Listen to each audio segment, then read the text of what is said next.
Je vous demande d'accueillir Mercedes Serra, qui va nous parler de sa vision de la publicité. Mercedes Serra, bonjour.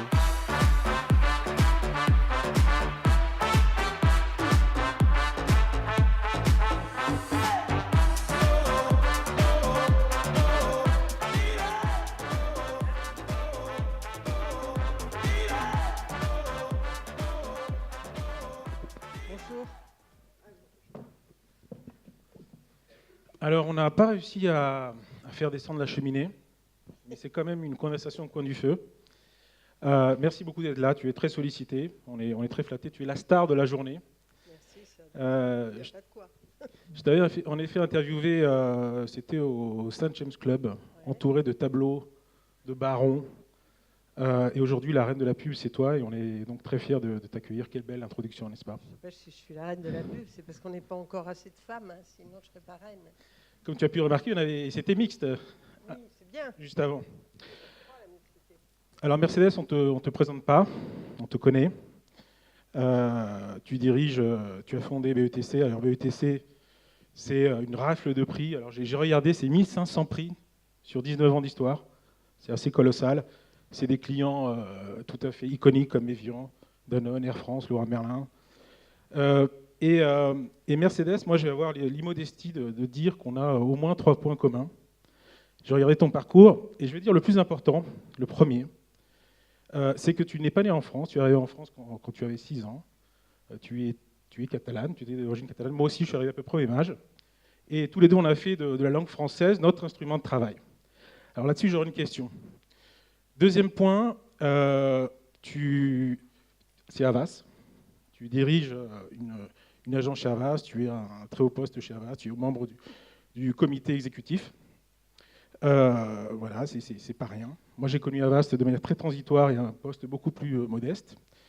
Et troisième point, c'est que tu es une littéraire, pur jus, que tu as passé le CAPES de lettres et tu es venu au monde capitaliste de la pub. Voilà, ça fait 3 points, je trouve très intéressants de ton parcours. Et alors le premier, sur ces points-là, c'est l'exil, des parents exilés. Aujourd'hui, est-ce que ça compte pour toi? Est-ce que ça influence ta vie, ta réflexion? Quelques mots là-dessus. Oui, je crois que quand je réfléchis, je ne sais pas si j'aurais été la même si je n'avais pas bougé.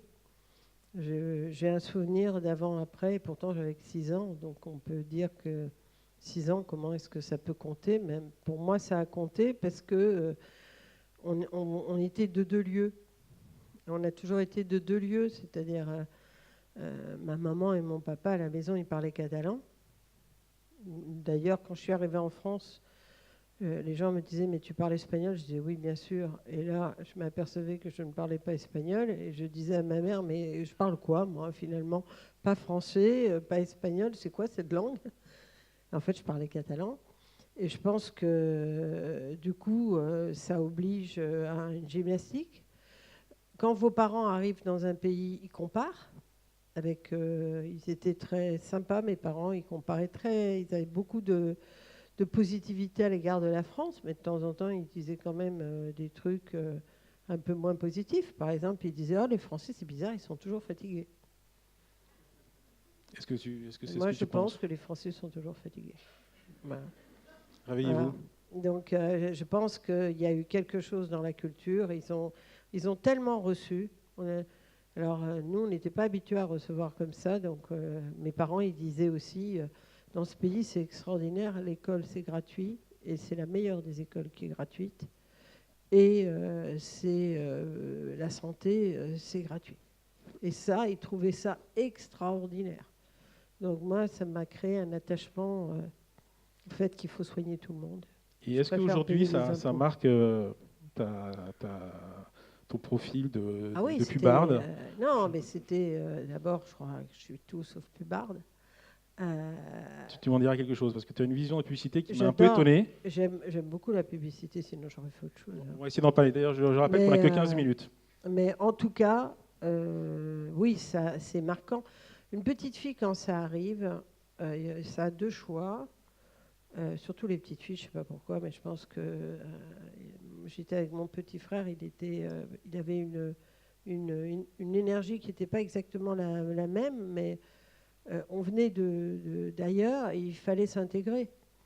Donc une petite fille, ça pense qu'à une chose, c'est s'intégrer. Moi, je voulais ressembler à tout le monde. J'ai toujours raconté Non, que mais moi, j'étais un petit garçon, j'ai connu ça aussi. Donc c'est pas que les mon petites rêve, filles. c'était de m'appeler Martine. Ah bah c'est complètement classique. Mon rêve, c'était de m'appeler Martine, hein. C'était mon prénom préféré à cause de Martine à l'école, Martine à la plage et tout. Je ne voyais pas plus beau. Voilà. Et donc, c'était dur de s'appeler Mercedes. Donc, à la fois, c'est dur et à la fois, c'est formidable parce que c'est très difficile d'être élevé dans des systèmes où rien n'est dur.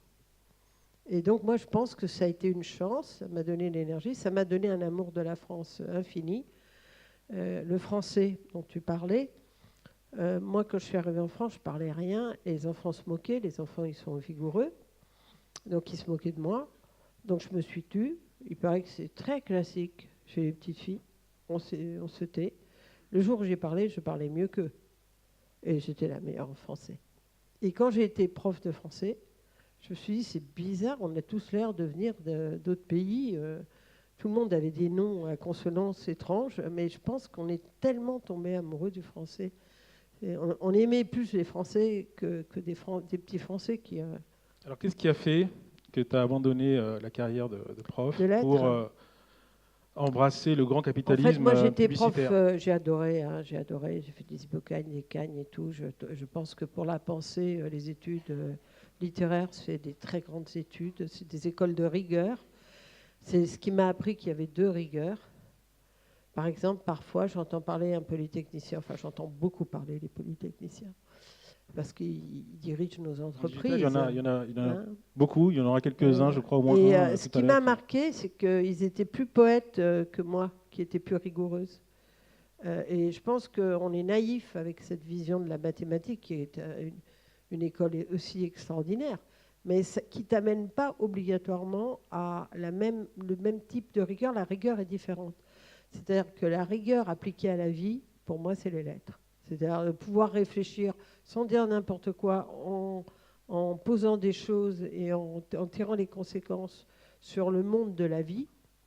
Les lettres l'apprennent beaucoup. Et la France a un défaut là-dessus, c'est qu'elle a longtemps confondu la rigueur avec la mathématique et que du coup, elle valorise des chemins uniques, qui est complètement stupide parce que les chemins multiples sont différents. Mon frère, qui est agrégé, comme quoi on était tous profs, hein, agrégé électronicien, me disait les livres d'électronique en France, ce sont des livres de maths. Aux États-Unis, ce sont des livres d'électronique. Voilà, les maths, c'est merveilleux, les lettres, c'est merveilleux, il y a des chemins multiples, et a priori, vous avez plus de chances quand même d'utiliser les lettres que la mathématique. Alors si on avance un peu, parce que tout Mercedes Serra que tu as un temps qui est imparti, un peu plus long que les autres, mais il faut qu'on s'y tienne. Pourquoi la pub? Et je dirais, si on te remet les lunettes de professeur, qu'est-ce que tu as appris au cours de ces années qui ont dû passer très rapidement? En fait, j'étais très... Tu veux dire sur la pub aujourd'hui? Non, mais c'est vrai que j'ai été moi, j'étais très jeune prof de lettres. Hein. J'avais 21 ans, j'étais prof de lettres. Et je ne me suis pas vue fonctionnaire. Voilà, c'est tout. J'adorais les élèves, j'adorais tout, mais je voulais tout changer. Et ils ne voulaient pas du tout que je change quelque chose. Et donc, je me suis dit, je vais mettre un bordel, pas possible, 21 ans peut-être. Et du coup, j'ai tenté un truc bizarre. Franchement, alors là, tous mes amis, moi j'étais proustienne, grave, tout. Tous mes amis m'ont tourné le dos parce que j'ai fait HEC. Et ils m'ont pris, je pense, parce que latiniste, helléniste, tout ça, c'était tellement bizarre. Et donc, je suis rentrée là-dedans où ils m'ont appris quelque chose à HEC. Je n'ai pas adoré. Mais ce que j'ai aimé, c'est que par rapport à mon hippocagne, mon cagne, ma rocagne et tout ce que vous voulez, on apprenait qu'on n'était pas grand-chose dans la vie à côté de Proust. Ce qui est vrai. Mais à HEC, on vous apprend que vous pouvez y arriver. Donc, au croisement des deux, ça m'a équilibré. Je n'ai pas pensé que je pouvais tout atteindre, mais j'ai pensé qu'il y avait un équilibre. Et j'ai eu envie de trouver un métier. Et je ne savais pas trop quel métier. Quand je suis rentrée dans la pub, je me suis dit, c'est dingue, ils me l'ont inventé, quoi. Ils me l'ont inventé parce que c'est un métier sans arrêt. Je fais de la réflexion stratégique. Sans arrêt, je fais de l'analyse de texte sur les consos. J'adore ça.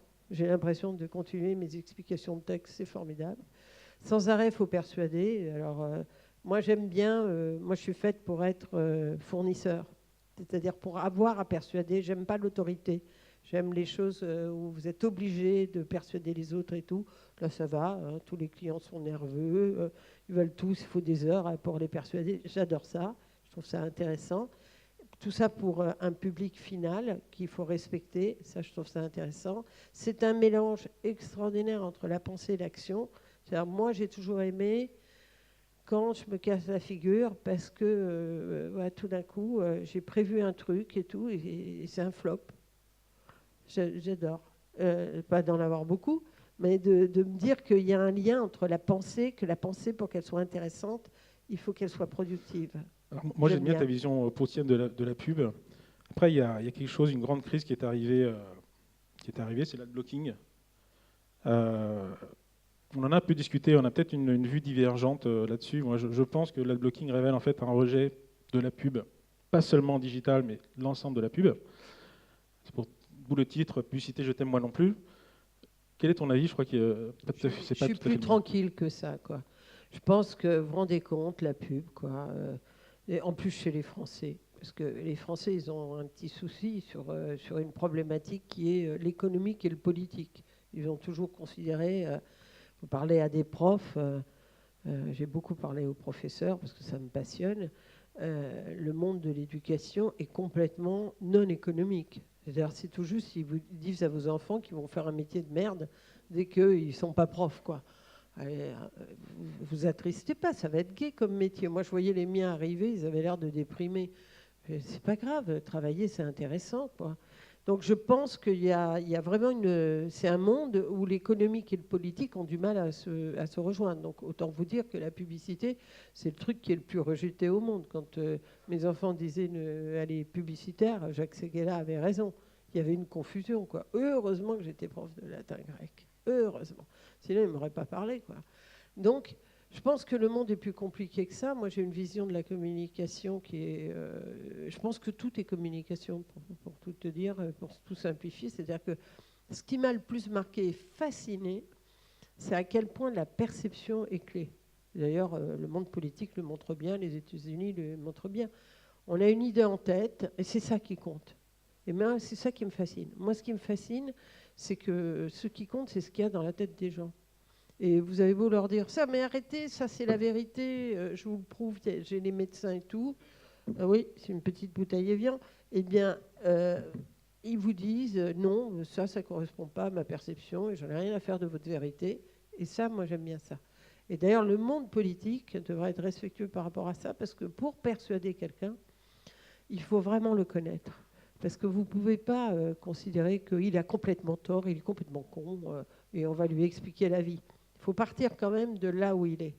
Et c'est pour ça que je trouve que le monde, il est perception, parce que c'est comme ça, vous fermez les yeux à quelqu'un, vous lui faites goûter un produit, et il est paumé. Les 3/4 des gens sont paumés, ils ne savent pas, ils n'ont pas de goût en fait.